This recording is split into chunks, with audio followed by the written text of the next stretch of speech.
All of the views and opinions expressed here are those of the individual speaking and may not be representative of Konig American. At times, language may be considered vulgar. Listener discretion is suggested. You are now listening to the Konig Behind the Wheel podcast.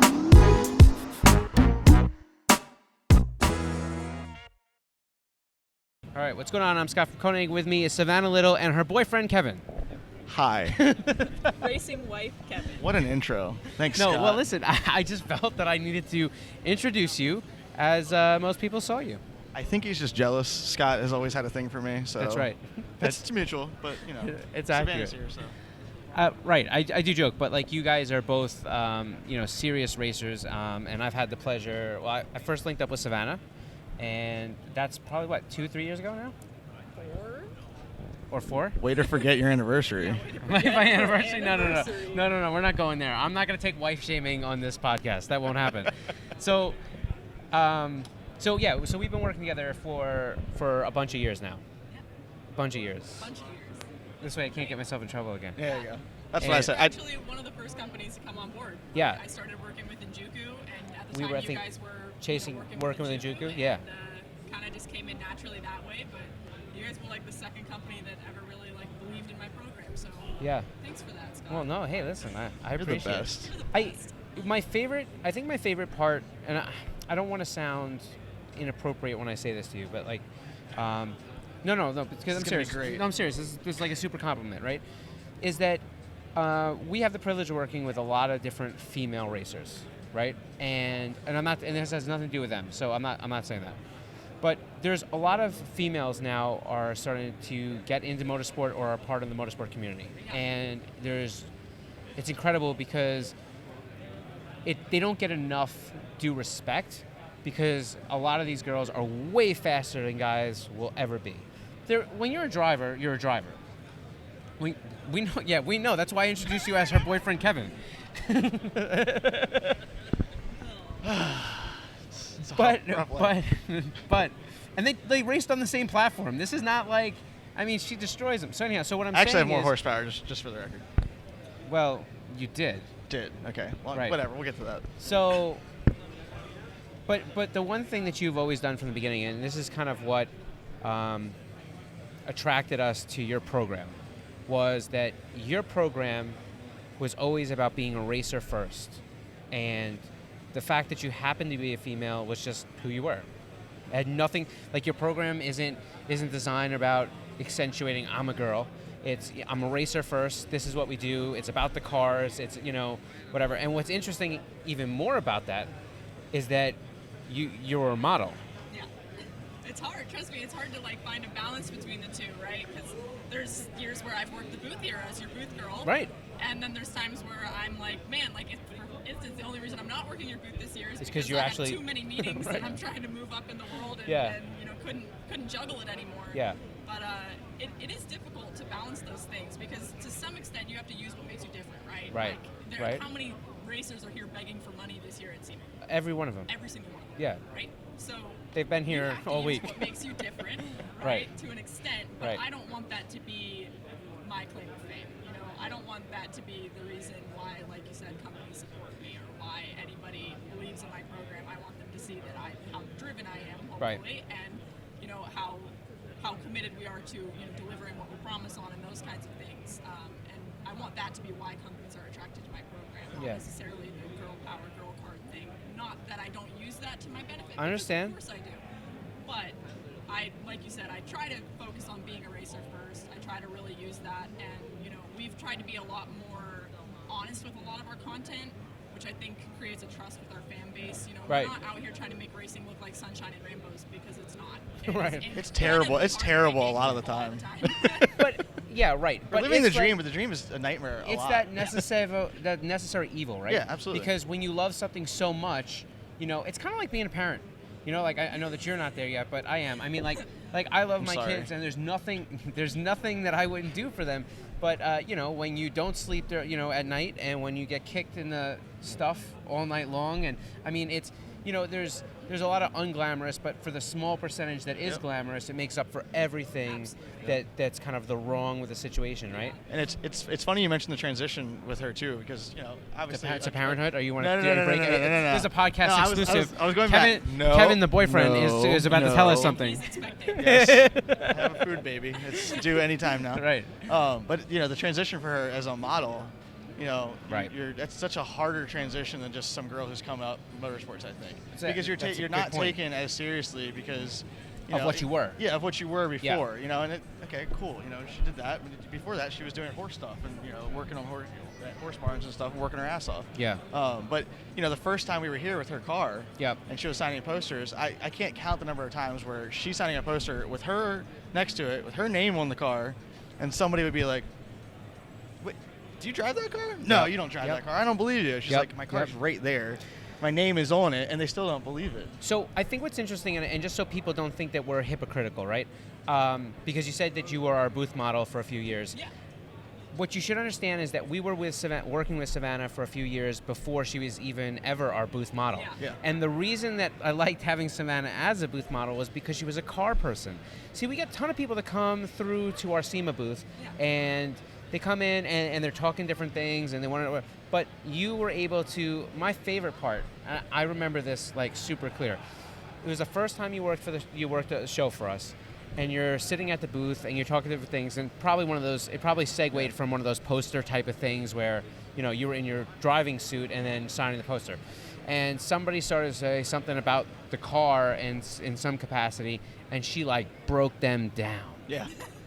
Broke them down, and the look on the dude's face was so dumbfounded, priceless, because he just realized that there was not a thing he could possibly say to get himself out, and he just took his poster, rolled it up, and walked away. I mean, it was like, but knowing that you have such a loyal fan base that super supports you. I mean, there's always going to be a little bit of troll factor, Yeah.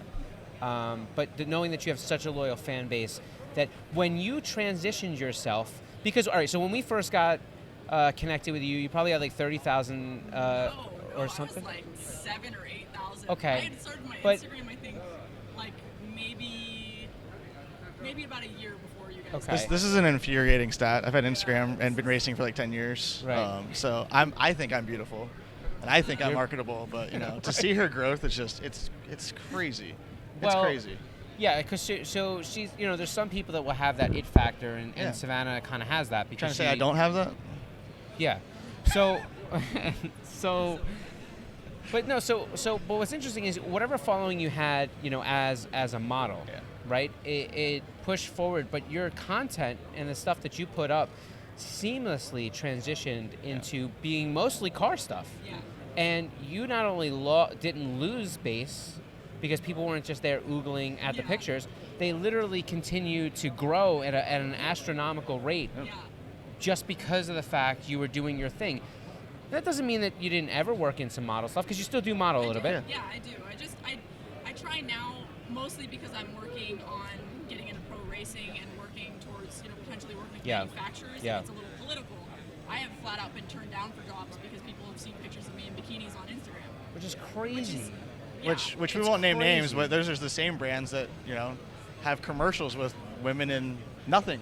next to nothing. You know, so You know, it's when I have interesting a how that driver works. who Posted, and you know, and I've dealt with that bit of politics for quite some time, but that's something that I've decided. Okay, you know, like posting a picture from, and basically I still do model. I just don't post my work as much. Right. So, and that's mostly because I don't want to lose out on opportunities in racing, because some company that might be a little bit uptight decides to take a look and sees a picture that shows some side boob that offends them. Yeah. Side boob is very offensive. Not to me. I'll be on the record as saying that I have think it's side just boob, fine. you know? You Well, have side yeah, I boob, mean, you know? there's nothing we can do about it, you know? I mean, there is, but, you know. You know, listen, I do think it's interesting, though, because, you know, rather than just support people for who they are, and there's no lack of substance to your program and what you do, it's one of those things that in today's day and age, you would almost think that it would always be an asset and a benefit. Yeah. And it's a double-edged sword. You know, it's right. You know, It's a judging a book by its cover. yeah, exactly. And we still, like, to this day, like, you know, she could be tearing down an entire car by herself, Right. you know, because she won't let me help her with it. You know what I mean? And people will and put people will comment still in. be like, well, who's taking that picture? I bet they set that up. Your hands aren't dirty enough. Like, you know, why is your hair down? Like, Yeah. you know, there's so many things, but like you said, it's such a small number Percentage. compared to the support that she gets. So it's, you know, but it's hard not to notice those things sometimes. You're damned if you do, you're damned if you don't. Like, Yeah. you know, she's an attractive girl who does things better than 99% of the guys that we know. Yeah. You know, so it's, you know, you have to play both sides of That's that. an inflated statistic. No, mean, I don't know listen. about I that. don't think so, and I get to make that judgment call from a different perspective. I mean, listen, we deal with a lot of race teams now, and we deal with a lot of different forms of motorsport. And what's interesting is that what you don't realize. I mean, you have to because you guys are at the track all the time. But there's a lot of drivers that still don't know how to wrench on their car. Oh yeah, I mean, we in the racing series that we run in, I can't think of anybody that we race that's at, you know, there's some street class guys and stuff like that. But Yeah. at the level that we do and the marketing effort that we put out and having 2 cars and traveling everywhere, there's only 2 of us. Right. You know, the only help we get every once in a while is her mom will show up and is really supportive. She'll hold the camera for us and stuff like that. Yeah. But your mom's a racer too. Yeah, my mom Yep, is. yep. There's a whole bunch Which of this happened story. because of her. Yeah. That was not before. So give a little bit quickly segue into what that's all about. Thanks, Mom. Was this something that you grew up with, and that's what? No, so I found, and this is kind of where we talked about why I felt like I shouldn't have to hide my modeling career. I actually found my passion for racing through modeling. I was an umbrella Okay. girl for Nissan and for Monster, and I used to, you know, be a grid girl and hold the umbrella for the race car drivers. You And- do that too, right? I do now. The funny thing is, I actually was working World Challenge crew chief for Nissan Right. the same year that she was doing that. But I was Right. working World Challenge events, and she was working IMSA events. Right. So it's really Yeah, so weird we that never really crossed over. way Right. before that. We knew the same drivers. Yep. I was working for Nissan. It was kind of an interesting thing. But long story short, I found my passion for racing through that, and you know, decided I wanted to embark on this mission to become someone who had an umbrella girl for herself. And Now she does. Me. Not quite. Haven't quite made it into the pro racing series that we're aiming at yet, but we're working on that. Right. But my mom actually is just really passionate about sharing things with her kids. You know, it's actually funny. She goes to EDM shows with my brother and sister because that's what they love. That's wild. And We don't go to those. We're she loves it. Yeah, not my thing. Yeah. But she loves it. I mean, it is something that they probably go to 5, 6, 7 shows or festivals a year together, and I think that's really cool because it's something that she shares with her adult kids now, and that's something that they enjoy. Right. But with me, because I'm a little bit more difficult and expensive, she kind of, you know, started coming to the track days with me early on and said, man, you know, I might like to try this. What kind of car could I buy that I could still drive on the street, that I could go do this in? And, you know, I showed her a couple different options. She fell in love with the Subaru BRZ, and she went out and bought one, and, man, she must have done 70, 80 track days. She's in that done. thing. She's done more events in that. I mean, she doesn't have it anymore, and we'll get to that. But she did more events in 3 years than I think we did. Yeah, Like she- combined, probably. Yeah. I mean, it's crazy. And she lives in Austin, Texas. So there's a bunch of tracks and so stuff. Coda is her home track. That's pretty. Listen, if you're gonna pick a home track, Yeah. Yeah. not bad. Yeah, and she doesn't really have the competitive bug. She does for herself, but she doesn't Yeah. want to be compared to other people. So she hasn't moved So it's into more time for a trials. personal best than It is, kinda- and she She wants loves it. She'll message me. She has an aim in the car that tells her her lap times. If she's not improving, she'll message me and say, I don't know what I'm doing wrong. Send me video. Say, you know, what can I do differently? Why am I not going faster than I went last time I was here? So she wants it. She just doesn't want to be compared to other people, which I get totally that. get. Yeah. And I have a lot of respect for her because you think it's difficult as a 20-year-old girl like I was at the time. I used to go to the track alone. I didn't have friends. Yeah. I went to Sure. the track alone. I showed up. I made friends. But I used to trailer there with an open trailer in my truck, sleep in a truck bed tent by myself with my dog as an early on racing. Hi, Zeus. And I imagine how scary that was for me, but to be young and to be able to just do whatever you want, right? But my mom is, 56, and she's doing the exact same thing. I mean, she Yeah. trailers the car to the track herself. She torques her own wheels. She sets her own pressures. She bleeds her own brakes. At 55 or 54 when she started, she had no idea. She didn't know anything about cars. Yeah. She drove even from Austin, Texas to VIR last year by herself. That's a long that's a long haul for us. Like, you know, for her to come do that just to go to a track day was Yeah. is awesome to see. So she loves to travel and go to a new track every year. She actually just sold the BRZ and she put a pre-order in for a new C8. So she's going to be one of the First run order. to get her new C8. So exciting. That's wild. Yeah, that's pretty cool. That's going to really change the game as far as what her lap time is Yeah, gonna be. a little bit. She's actually already emailed Corvette Racing to contact them about their driving school in Nevada, I believe Okay. it is. So she's signed up for that. Like she's like ready to go. It's actually funny. She was the first person. She called the place and she's like, they're like, yeah, you're the first person who's called to sign up for this racing school. You're literally the first one. She's like, well, I saw the article and I'm all about it. I'm in, yeah. So I thought that was pretty funny that she's first order and also the very first person to try to get into the driving school. That's wild. So it's kind of a racing family that started with you. Yeah. Yeah, It's very different. My sister has an interest in cars too. I think if she had, she has a passion for some other things in life, but I think if she felt like she had the means to pursue it, she probably would. So Right. when I have the means to provide her a car, then I would love to do that because I think she has an interest and I'd love to foster that. Right.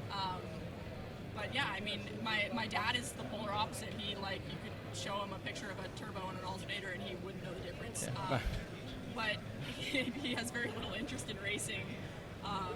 But yeah, it's really, my mom makes up for all of it. She is superwoman over there. So super passionate about anything her kids are passionate about. So very lucky to have her. That's awesome. You mentioned loves, and I'll tell you what, the one thing you can't love when you race, and that's money, because Nope.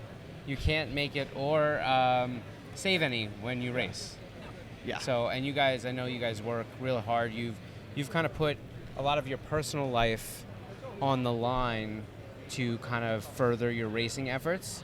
And I think that there's a part of race teams that are coming up and people that aren't willing to sacrifice enough to be able to push into something when there's such a low potential reward Yeah. that comes Yeah, from it. I there's mean, you guys were you're from Maryland. Yep. You were living in Maryland. Yeah. You're from Florida, right? I'm originally Texas. She's from You're Texas. everywhere. You're Texas, right? I California. identify Where are you for going? Texas, but I Right. was raised in California. Of course you were. Right, but and then you say you came from Texas, but then you were in Florida when Yes. when we met up. Yep. Yep. And that's And- when I was within JUCO. Right, and then you guys were both living in Maryland, and then recently you moved to Atlanta. Yep. Yeah. And that's all so you can be closer to events. Yep. But whenever you do that comes a few things. One, your job, Yep. Yeah. how you make money, having to get a house, having to get a place to live, having to get a place to work on your cars. And when I say cars, there's an S there. Yeah. Multiple cars, which means we got to figure out a place to store them We have a and lot of place cars. them, right, and work on them. Because the one thing that's different about you and you guys is that you race in so many different segments. You know what I mean? Yeah. Like, And we want to get in more because we have a I problem. know. No, I know. So, when I had said this to Savanna a couple years ago, when you had told me, are we okay to say where you're hopefully trying to go? I'm not talking about the As a person, for career stuff. what, like the racing series. Yes. Yeah, No, you yeah, can that's fine. absolutely. Yeah. All right. We're just not talking about super secret Z rebuild stuff. No. Yeah. Oh, That's not it's a ready yet. bombshell. It's a bombshell. That'll be a good one when it but comes like out. you- I'll leave an Easter egg for you guys. Oh, I like that. It could happen. But like you aspired to get into the TA racing, right? Yeah. So, ultimately, my goal has always just been to make it into pro racing. That's Right. been kind of what I've had my eyes set on from when I was holding an umbrella for drivers that were in those series. Yeah. But I've always really been drawn towards Trans Am just because of the raw factor that I'm kind of deterred by the gentleman racing series, right? And not to say Trans Am isn't full of gentleman racers, because it is, but the cars that are being developed nowadays have so much technology that Yeah. you have to try really, really hard to make a mistake big enough to cost you even a position. And that's something that I'm passionate about, really. I want to be beat by better drivers. I don't want to be beat by better cars. Yeah. So, I get and that's that. kind of what you struggle with in Time Attack, right? Time Attack is just full of... It's a budget war. It's a budget war. The rule book is so loose, which makes it so cool. It makes the build so awesome. Right. But it also means that, you can have a 300 horsepower car racing against a 700 horsepower car. So Yeah. You do Yeah. math. That's you, fair. know, you could drive that 300 horsepower car perfect, and that guy with the 700 horsepower car could drive it like crap. And then you get into things like Yeah. who has money for all the aero development, Yeah, this, that, the other Exactly. thing, and it can really shape it. But Trans Am, it's not by definition a spec series. It has a lot less BOP and a lot less politics than maybe World Challenge or one of the other racing series IMSA would have, because there's less cars involved, right? So you have your Dodge, you have your Ford, and you have your Chevy, and they're potentially they're kind of leaning towards, like, they may be moving towards a spec LS3 engine in the future, which would make the cars a little bit more even as well. But ultimately, cars are 500 horsepower, sequential transmission, no ABS, no traction control, no nannies at all. The right? way a race So car should they be. are a driver's car. If you want to win, you have to be the best driver in Right. the field. Right. And that's something that really interests me and intrigues me as a driver, because I want to earn what I get, and I don't want to go into a series where there's 6 or 7 cars, and if 2 guys wreck, you get a handout podium.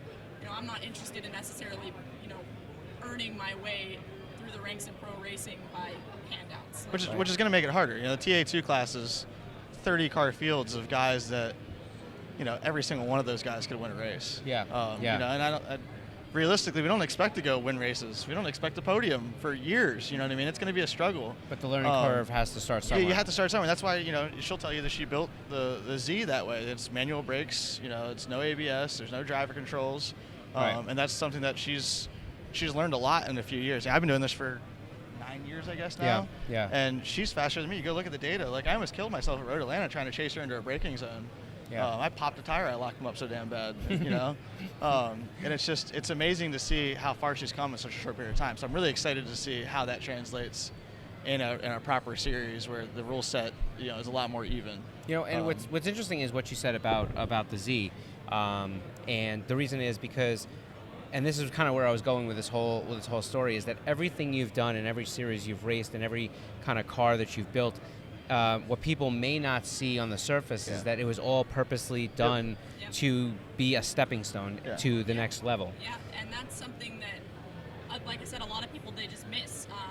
I have people sitting around going, they think the car makes a lot more power than it does because it's loud and it's pretty and very it's got loud. big aero. Right. And so people sit there and they think like, oh, this thing should be turning these kinds of lap times, or it should be a winning, track mod or limited class car or ST1 car. Right. The reality is it doesn't have the suspension geometry of a Dodge Viper. Right. It doesn't. I could fix it, but that would move me into super unlimited because you're not allowed to change suspension pickup points. Right. That and just the budgets. The budgets just Well, in the and to be able like, to do the engineering on it. Yeah, I like mean, in it just the- would take. I won Grid Life Road Atlanta 3 years ago or something like that. It was like 4 years ago with like a 34, right? Which it was really high. It wasn't a great lap time, but I won in a 19 car field, and that was when they still had the drivetrain separated. Right. This past year, the winning time was a 26 in our class. So in 4 years, that's a huge change. I had the luxury of getting lots of wins and podiums and stuff when Time Attack was kind of in its infancy and starting to grow. Now they're huge classes, and she came in at the right and wrong time. You know what I mean? It's really popular, and At the time when I first built my car, I built it to run 32s, which would have beat him by 2 seconds. Yeah. Right. Well, by the time I turned 32s in my car, the field was turning 27s. Yeah. So you go, okay, great. I built with a car that Vipers would've and won- Corvettes. Yeah, and, right, way right. more expensive vehicles. But for me, the other thing was, I had Magnuson, breathing down my neck trying to get me a supercharger for the car for the last 3 years. I have turned them down because respectfully, I don't believe that was in my best interest as a driver because I already had too much car for my skill level in the beginning, and I had to have a huge learning curve, and I did eventually. And now it's funny because I'll put, for instance, the guy that won at in our class that drives a Dodge Viper actually got in my car at a test day and was not able to beat my lap times, obviously, but he and more important than that, he got out of the car and said, "This thing is so hard to drive. I don't know how you run 32s in this car." And that's something that I said, well, I wanted it to be difficult because it's going to make me a better driver, and because when you're developing a driver and a car, you're asking for a lot.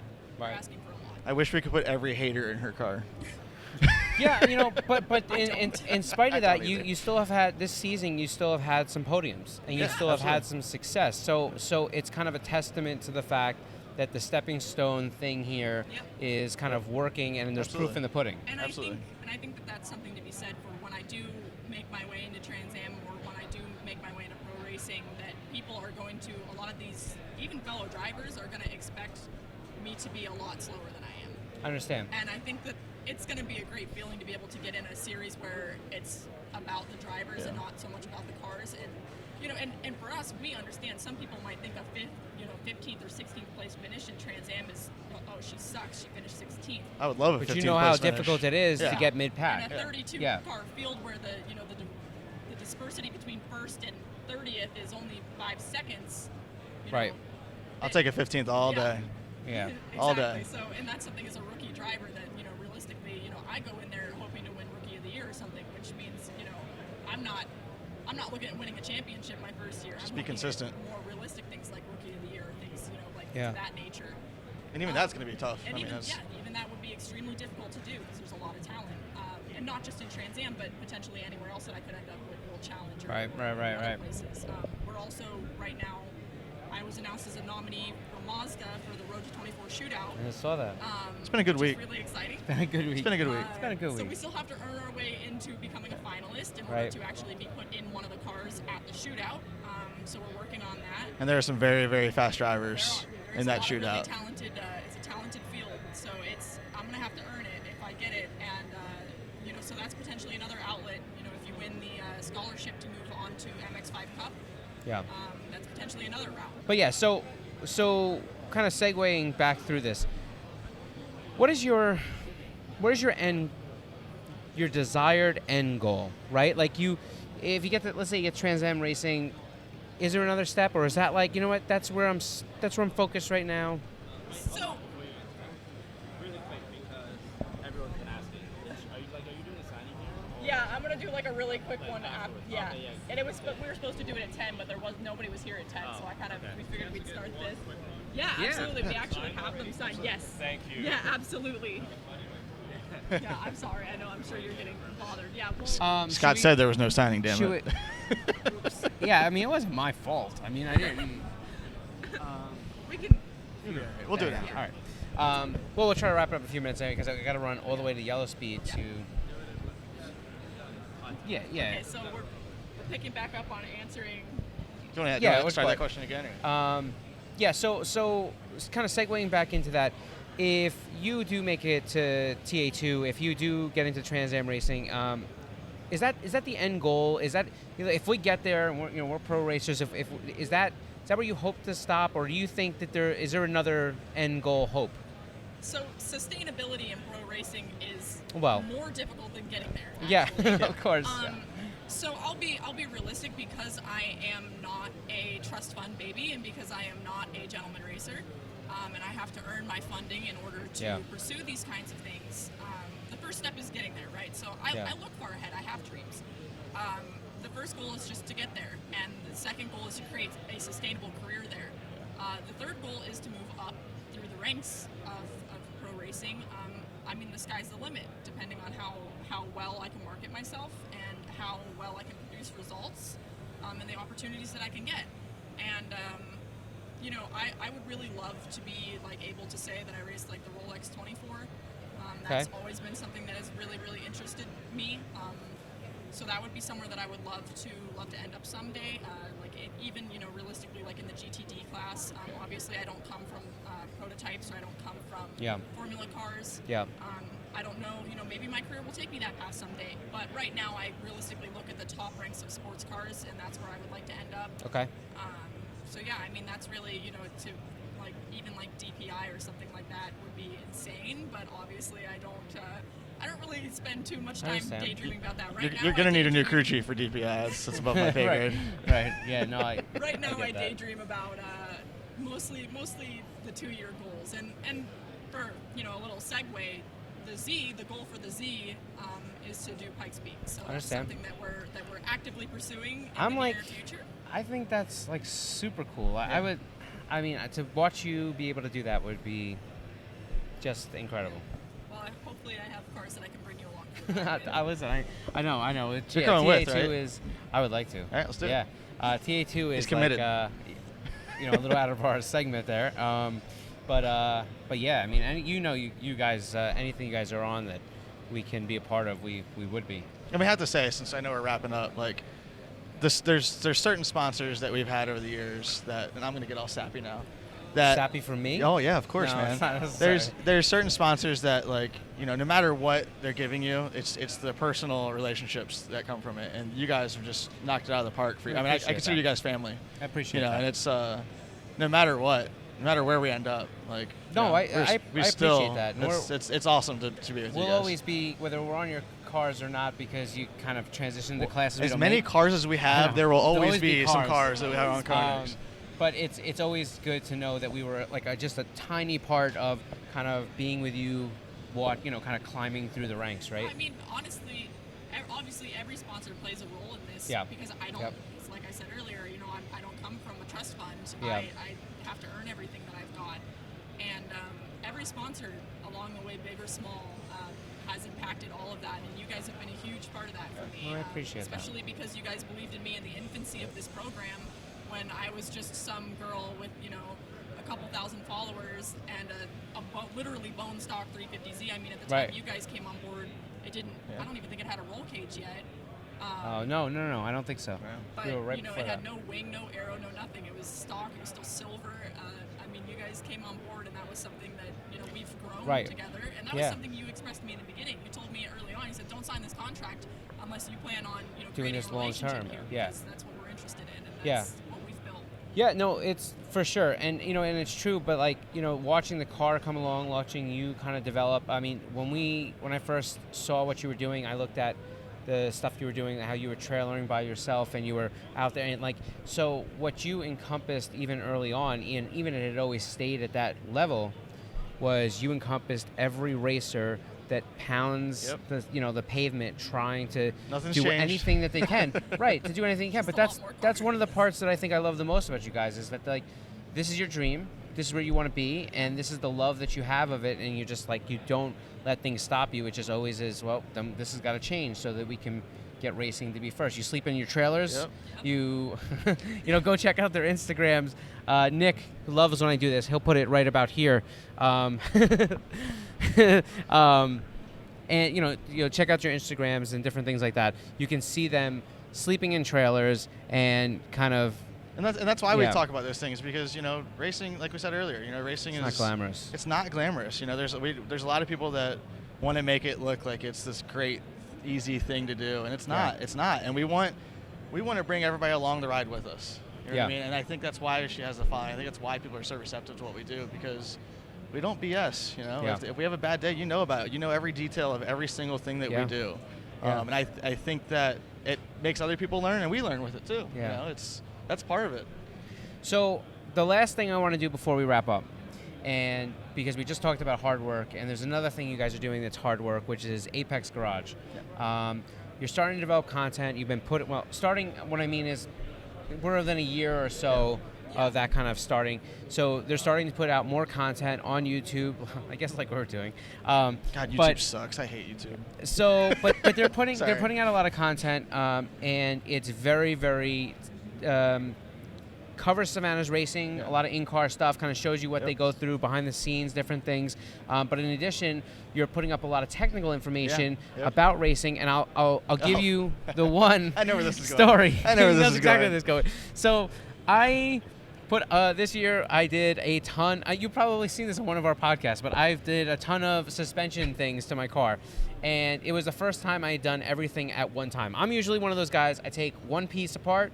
You know, if I'm going to put camber arms in, if I'm going to put toe arms in, that's the smart way to do it. I take the toe arms out of the car, measure them, get them to length, put them back in the car, get the car aligned, come back. Well, I had camber arms, lockdown kits, sub-frame supports. I had, the traction bars. I had all this stuff. So I did my best to get everything lined up, and I put it all in the car at one time. And then I said, I can't drive this car to an alignment shop. I can't. I don't even think the wheels are facing. It's crab walking. Crab walking was like, it was like, and I was like, I got to get this closer. And, I tried to eye it up. I tried to use like a 6-foot level off the side, to try to. And the Z has, I have a 350Z, so the offset. But also not only is the track width different, right? Yeah, track. And so I couldn't get a good visual in one plane to be able to do that. So I'm like, I can't get this thing freaking close. So I called Kevin, or I texted him a bunch, and he's finally like, can you just call me because I'm driving from I don't like know a where track somewhere. Somewhere. That's all we do. Or something. So he says, I think so. "Oh, go on my channel and watch my video about doing the string alignment." I said, "Oh, that's awesome, great idea," and I did. And then 3 days of kind of going back and forth trying to figure it out. I kept Apparently calling my him, and I'm video like, is not really like he's perfect. missing. Listen, his I was video is missing one little tiny his thing. video is fantastic, except he's missing one little thing, and I'll tell Which you I what put it in the is. comments, He but I did wasn't put it going in to the go comments. back and redo the entire video. So anyhow, so I do the string alignment, and every single time I did the string alignment, I just kept chasing my tail. I kept getting to the point where I was toe this way a little bit, toe that way, and I'm like, what am I doing wrong here? And he's like, well, when you made the bars that go across, did you Make sure mark they're them in parallel. both the same spot? And I said, what do you mean? And he said, I'm like, you just said the string has to be even off the center cap or whatever. For the And- record, yeah. of everything that we did, the entire purpose of the video was a do it at home kit. And That's exactly I did right. say in the video That's right. that the bars that we had grooves lined Yes. into them Yes, that you made did. the grooves from the front to rear Right. parallel. You But did. I didn't expand on that enough. And there's lots of comments on there. I'm Right. sorry everybody that's watching it. We're gonna have to redo it at some point. No, we're not. That was painful. Next time we do But it's all in the comments and stuff. Yes, but that yes. was the issue. Is that you just it That's, was I didn't have. parallel. I had made my own bars. I had used. You could use you could use a broom handle. I you used. could I think I used anything. conduit or something Yeah. like that, and As long and- as it doesn't sag. Right, and so I used conduit with jack stand Yep. support underneath, and I'd run them back, and really. So anyhow, so I called it, and Kevin's like, "Did you mark the bars?" I'm like, "But I didn't see that in your video." And he goes, "Did you read the comments?" And I was like, "Ugh." I don't expect anybody to read the So- comments. So that's YouTube a comments crappy give you response. cancer. Yeah, Moving fast. sometimes I have lots of cancer. I'm the filter for. I understand. YouTube I understand. So, but anyhow, so but the serious part about it is they're putting up a lot of great content. So if you are kind of on the internet looking for some real life viewing of what it takes to run a race program or some technical knowledge, with all even if you take that one factor or read the comment, that video was really key in me being able to get everything aligned. And once you do it once, it takes a little bit of effort and time, but it's a super rewarding, and Absolutely. to be able to kind of make adjustments and know you can do things on the fly and not have to keep track of every single thing. Yep. It's a big thing. So go check them out. That's Apex Garage. Our friend behind the camera will take care of putting links and stuff. Make them do it twice. Should be right So here. most likely here we'll forget, and you'll just see Kevin's hand floating across That's the bottom fine. of I'm the gonna screen. write it on my hand and just Apex put Garage. it there. That's right. Listen, I appreciate you guys hanging out with us and doing this, and I wish you a lot of luck. Savannah has a bunch of stuff that she just told me all about that you guys don't know about that you need to go listen to. So follow her channels, follow her social media. She's got a lot of big announcements to make. A couple she already made here. Yep. And I don't know. I'm super We got a lot excited. more. Yeah, I'm we got super some more pumped stuff. to see you guys put that stuff out. So thanks, excited. and that's it. So Thank you. no, thank you. No. No. Okay. No, thank you. Yeah, right. All right. That's it for this. Make sure you like, subscribe, all that good stuff. For more information on the podcast, head over to konigwheels.com/podcast. And we'll catch you next time.